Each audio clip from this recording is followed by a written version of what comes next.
Leaders at both the state and local levels here in Florida are making a big effort to prevent future algae blooms on the Treasure Coast. But now we may see some help coming from federal levels as well. U.S. Congressman Brian Mast introduced new legislation to reduce algae blooms. The Now's Alex Hagan is live for us in Stewart this afternoon to tell us how this is going to help. Alex?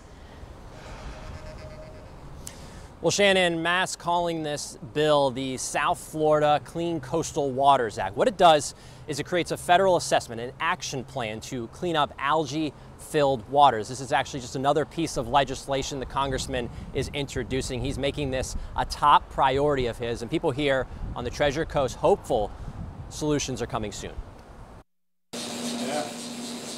At Stewart Angler, apt to go out fishing and stuff. Giles Murphy says his business is still recovering from the 2016 algae crisis. Sales were cut at least 50%. His words echoed amongst thousands here on the Treasure Coast. This is not at all an environmental thing. Every realtor in this town, every small business in this town, all the hotels, all the restaurants, they all want this fixed. And quite frankly, he's sick and tired of talking about it. Time to have something done. That looks at the algal bloom related issues. Wednesday, U.S. Congressman Brian Mast told homeowners and business owners he's doing his best to listen to his constituents. Just treat it like a sewer. Like Giles. Mast introduced legislation which directs the federal government to examine causes, consequences, and potential approaches to reduce harmful algal blooms.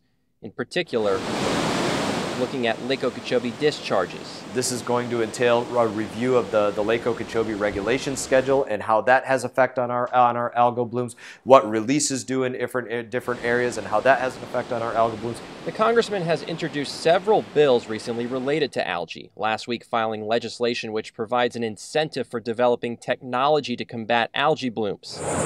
Back at Stewart Angler, Giles sees this as a positive sign. Time is like of the essence. It's like we need to get stuff done.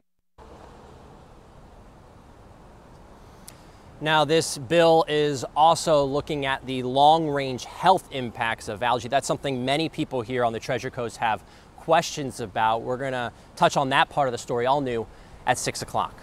Reporting live in Stewart, I'm Alex Hagan for the Now, South Florida.